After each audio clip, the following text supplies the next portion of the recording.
Assalamualaikum everyone. This is me, Aisha Remote Jopali, and I am a student of Rehan School on an academy. I am 14 years old and I am from Faisalabad. So, as you all know, that we have to do call any on our daily basis.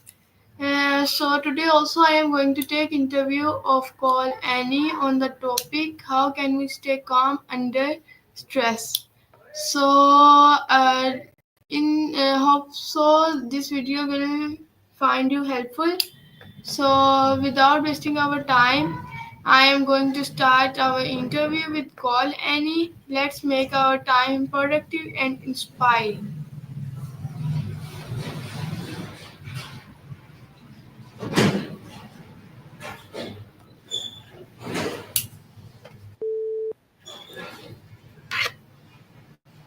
Assalamualaikum Annie, how are you?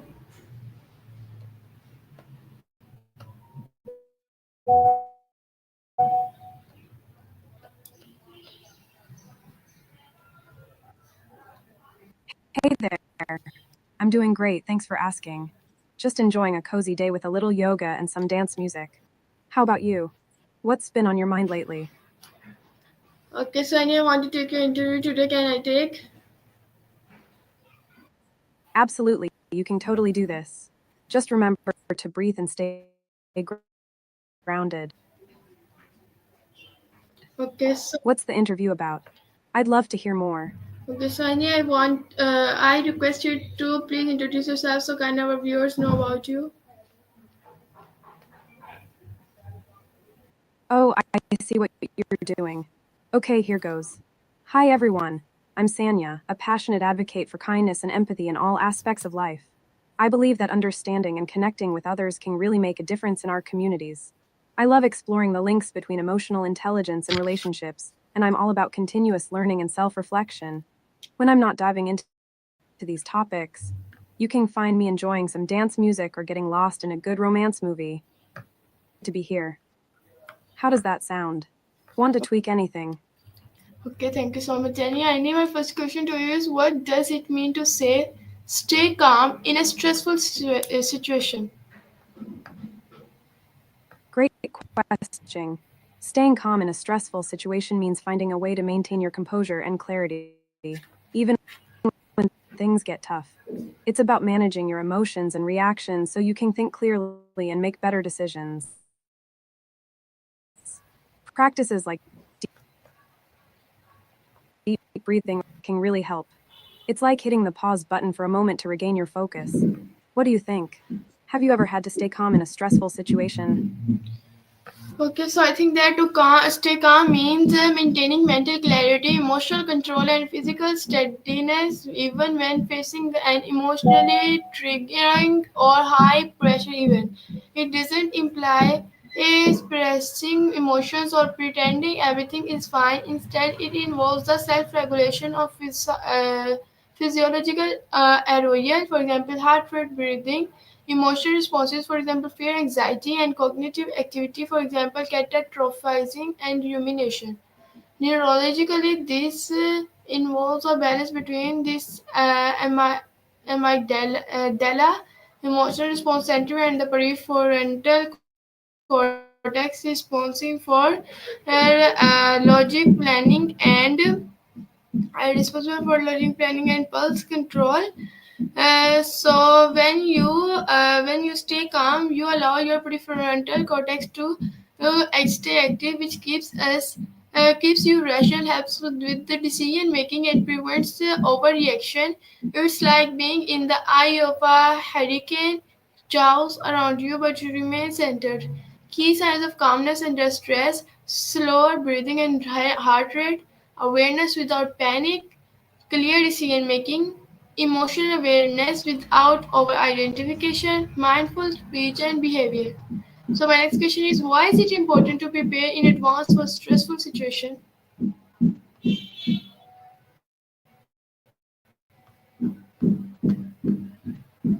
Wow, that was so insightful.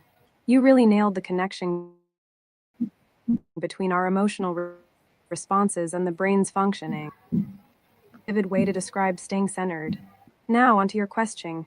Preparing in advance for stressful situations is important because it helps build resilience and boost your confidence. When you know what to expect, you can create a plan, which reduces uncertainty and fear. It also allows you to practice coping strategies ahead of time, so when the moment arrives, you're more equipped to handle it calmly. Plus, preparation can help you identify potential triggers and develop healthier responses. It's like having a toolkit ready for when life throws challenges your way. What about you? Do you have any go to strategies for preparation? I think that stress is amplified by uncertainty and a lack of control. Preparing in advance, whether from an exam, job interview, emergency, or social confrontation, helps reduce uncertainty by mentally and physically rehearsing possible sceneries. This process builds a cognitive map of how you might act, which the brain can refer to under pressure. From a neuroscience perspective, preparation increase familiarity. Repetition builds neural pathway, making the tasks feel less foreign and threatening. Reduce amygdala activation. Your brain doesn't sense as much danger if it has seen the situation before. Strengthens confidence. Preparation reinforces a sense of competence and readiness, which reduces anxiety. Techniques include mental rehearsal, visualization, writing out scenarios and responses, gathering tools, resources in advance, and role playing with a trusted person. Prepared people don't eliminate stress, they are just not blindsided by it. So, my next question is, how does breathing help you stay calm? Absolutely. You've got some great points there about preparation. It really does create a sense of control and familiarity. Now, about breathing. Breathing plays a huge role in helping us stay calm because it directly influences our body's physiological response to stress. When we take slow, deep breaths, it activates the parasympathetic nervous system, which counteracts the stress response. This can lower heart rate and blood pressure, making us feel more relaxed. Breathing also helps to clear our minds, allowing us to focus and think more clearly. It's like giving your brain a little reset. Plus, mindful breathing can help you become more aware of your emotions without getting overwhelmed by them. It's such a simple yet powerful tool. Do you have a favorite breathing technique you like to use when you're feeling stressed?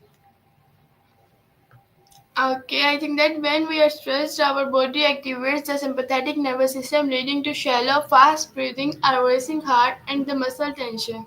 This creates a feedback loop. Your brain perceives your body's arousal and assumes something is wrong, increasing anxiety. Conscious breathing activates the parasympathetic nervous system, particularly via the vagus nerve, which signals the body to rest, digest, and calm down. It reduces the production of cortisol, lowers heart rate, and increases oxygen to the brain, helping you regain control over your thoughts. Effective breathing techniques include box breathing. Inhale for 4 seconds, hold 4 seconds, exhale 4 seconds, hold 4 seconds. And second is 4 7 8 breathing. Inhale 4, hold 7, and exhale 8. Excellent for anxiety. And third one is diaphragmatic breathing. Focus is on expanding the belly, not the chest. Result in less than 2 minutes. Breathing can shift your body out of panic mode and into a relaxed, more focused state. What role does sleep play in stress resilience? You've explained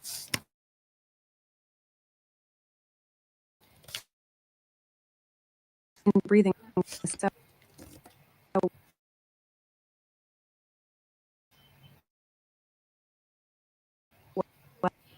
well. Sleep plays a crucial role in stress resilience because it allows our bodies and minds to recover and recharge. During sleep, our brain processes emotions and memories, which helps us manage stress better when we are awake. Quality sleep hormones, including cortisol, which is our stress hormone. When we're well rested, we're more equipped to handle challenges, think clearly, and make rational decisions. On the flip side, lack of sleep can heighten our emotional responses, making us more reactive and less resilient to stress. It's like trying to run a marathon on empty, definitely not ideal. How do you prioritize sleep in your routine? Any tips or tricks you find helpful? Yes, and I also think that sleep is a biological recovery mode. During sleep, your brain detoxifies waste, regulates hormone levels, especially cortisol, processes emotional experiences, and restore immune function. A well-rested brain has stronger prefrontal cortex function, which helps in better judgment and emotional regulation. Second one is reduced amygdala reactivity, which is less overreaction to stress. And third one is stable blood sugar, more stable mood. Sleep deprivation leads to heightened stress sensitivity, impaired memory and concentration, lower emotional threshold, for example, crying, snapping, and freezing. Quality sleep, say 7 to 9 hours per night, helps rebuild mental and emotional bandwidth and making you more resilient to the inevitable stress of daily life.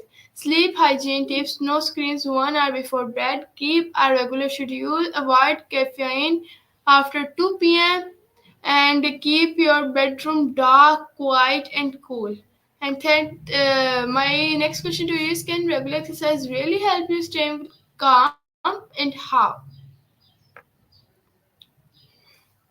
Absolutely. Regular exercise is like a magic potion for stress. It helps you stay calm in several ways. First, when you exercise, your body releases endorphins, which are those feel good hormones that boost your mood and create a sense of euphoria. It's like a natural stress reliever. Second, exercise helps reduce levels of the stress hormone cortisol. So it's a win win. Plus, physical activity can improve your sleep quality, which we just talked about, and that's essential for stress resilience. Also, exercise gives you a chance to clear your mind and focus on something other than your worries. Whether it's a brisk walk, a yoga session, or a dance party in your living room, it's a great way to channel your energy positively. Do you have a favorite way to stay active? I'm always looking for fun workout ideas. Okay, and I think that exercise is one of the most potent biological stress regulators. When you engage in a physical activity, your body releases endorphins, which improve mood, and uses up excess adrenaline and cortisol, preventing them from building up in the body and causing chronic stress effects. Physiologically, benefits in first one is increased BDNF, brain-derived neurotrophic factor, which helps in improve brain plasticity and reduce anxiety. Second one is enhanced oxygen flow to the brain, um, which helps in boosts cognitive function. Third one is reduced inflammation, calmer, which helps in calmer nervous system. And psychological benefits are boosts confidence, creates a sense of control, improves sleep and emotional regulation. Every 20 to 30 minutes of walking, swimming, or yoga a few times a week can make your stress response system more efficient, and meaning you recover fast after stressful events. So, my next question to you is: how can mindfulness help you stay calm during stress? You've really captured the essence of exercise and its benefits. It's incredible how much our bodies can do to help us manage stress. Now let's dive into mindfulness. Mindfulness is a powerful tool for staying calm during stress because it encourages us to stay present in the moment. When we practice mindfulness, we become more aware of our thoughts and feelings without judgment. This awareness helps us step back from our stressors, allowing us to respond rather than react. Mindfulness techniques, like meditation or deep breathing, can activate the relaxation response in our bodies, reducing tension and promoting calm. It also helps us recognize when we're starting to feel overwhelmed, so we can take proactive steps to manage our stress. Plus, regular mindfulness practice can change the brain structure over time, enhancing emotional regulation and resilience. It's like giving your mind a little workout. Have you tried any mindfulness practices? I'd love to hear what works for you. I think that mindfulness is the practice of non-judgmental awareness of the present moment, your thoughts, feelings, bodily sensations, and and surroundings. When you're stressed, your mind often gets stuck in the past, rumination, or future worry, which amplifies anxiety. Practicing mindfulness activates the anterior cingulate cortex and insula, which regulate attention and body awareness, lowers activity in the default mode network, the brain system responsible for wandering thoughts and self-referential worry, increase gray matter density in areas related to emotional regulation, mindfulness techniques, mindful breathing, focus on each inhale and exhale, body can meditation, check in with the sensations from head to toe, five senses check in, name what you see, hear, feel, smell, and taste.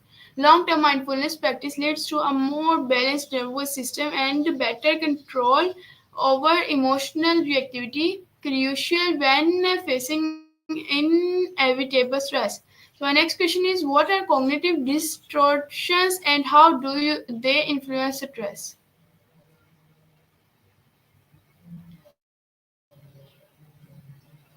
You've nailed mindfulness. It's such a game changer for managing stress. Now let's tackle cognitive distortions.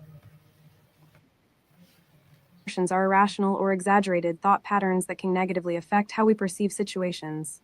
They can lead to increased stress and anxiety because nothing thinking makes us see things in which can lead to feelings of failure if we don't meet our expectations.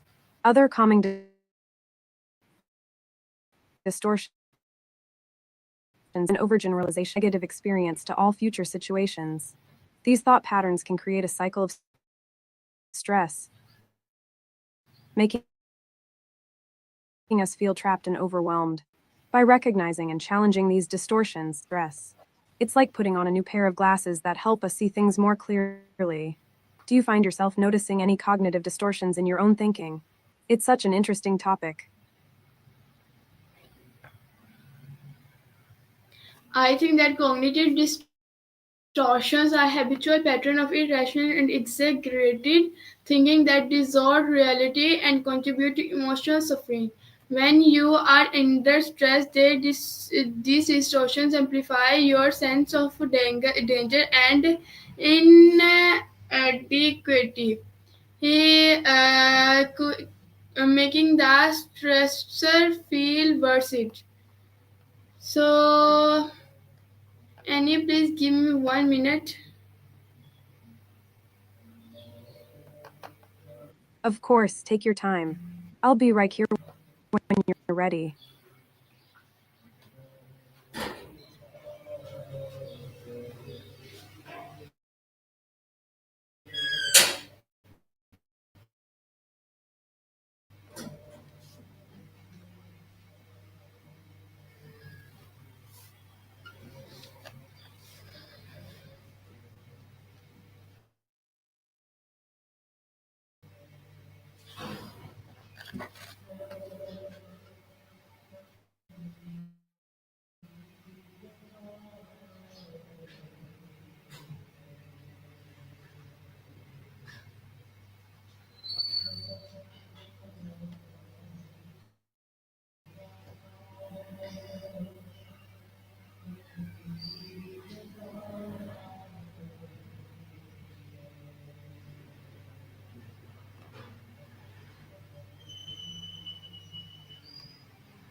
Okay, so common distortions are catastrophizing, imagining the worst case scenario till this will ruin everything. All or nothing thinking, viewing things in extremes. If I fail, I am a total failure. And mind reading, assuming others are thinking negatively about you. These patterns are processed through automatic thoughts, fast subconscious responses triggered by stress. They active emotional centers in the brain and lead to panic, avoidance, or impulsivity. Cognitive restrictions from CBT involves identifying the distorted thought, challenging it with evidence, replacing it with a more balanced alternative. This restores a more rational view of the situation and decreases emotional reactivity. So, my next question is, how does planning reduces stress in high pressure situations?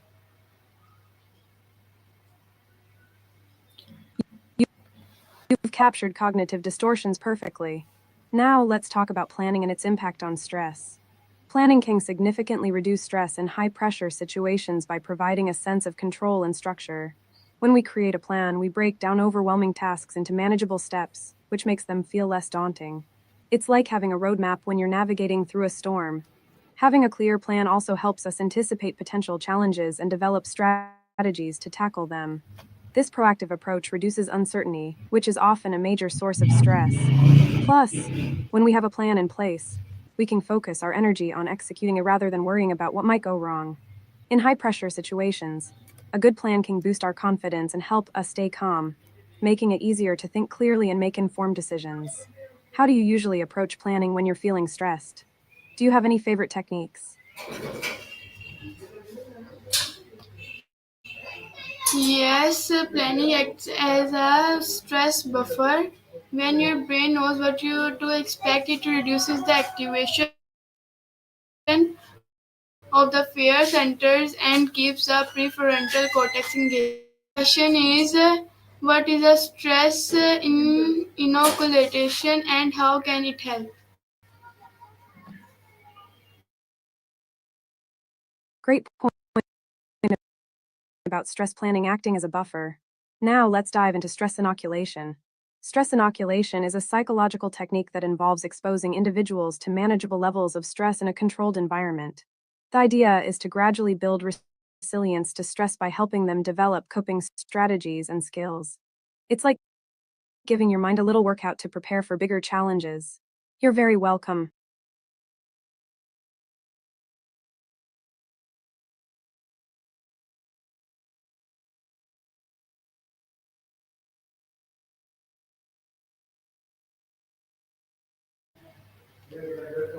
Got it. Let's keep going. Okay, so What do you want to Okay, dive so I think that into next? I'm all ears. inoculation training is a physiologically a method to prepare our stress for gradually exposing yourself to manageable doses of pressure while learning coping tools. Like a vaccine, this strengthens your resilience before you encounter the full-blown stressor. Stages of SIT are: first, education and how stress affects the body and mind. Second is skill acquisition, practice, coping skills, breathing, cognitive reframing, assertiveness. And third one is application, stimulate stressful conditions or erase scenarios. This process helps you recognize stress early, use learned automatically, and stay in control even during crises. Athletes, military units, emergency responders, and even astronauts use SIT techniques to prepare for extreme conditions. So my next question is, can visualization techniques help manage stress? If yes, so how? Absolutely. Realization techniques can be incredibly helpful for managing stress. These techniques focus on becoming aware of your thoughts, feelings, and bodily sensations in the moment. You can better understand your stress triggers and how you react to them. Here's how realization techniques can help reduce stress. 1. Awareness. By recognizing what you're feeling and thinking, you can identify stressors and patterns in your responses. These techniques often involve mindfulness practices which help you stay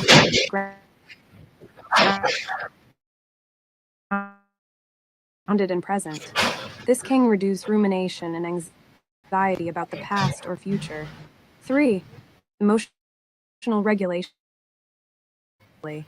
You can choose healthier coping strategies. 4.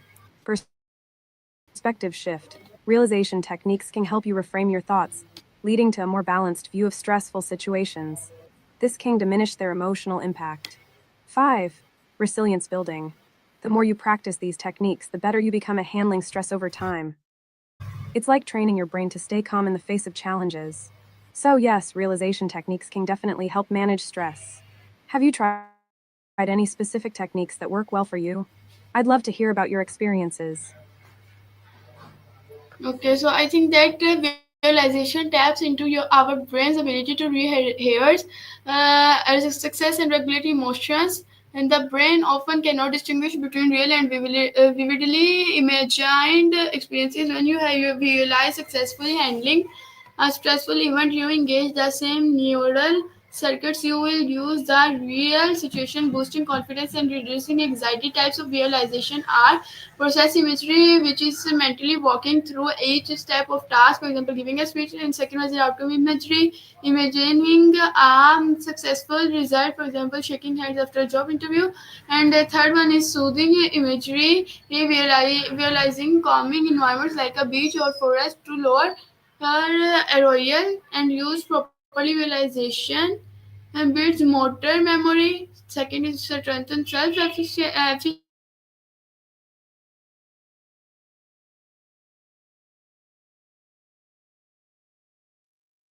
has the calming effect.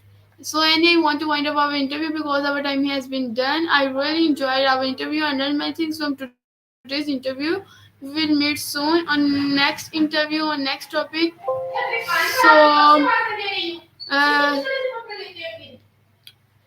uh, Allah Hafiz.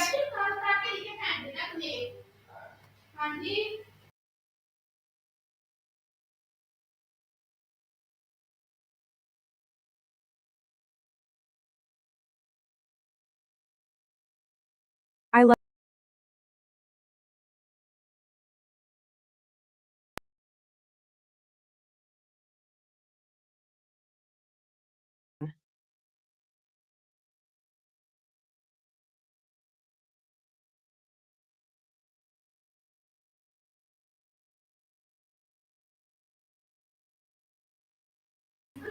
Okay, so everyone, this is my today's call interview. Hope so you learn many things from today's interview. We'll meet soon on next interview on next topic. Allah Hafiz.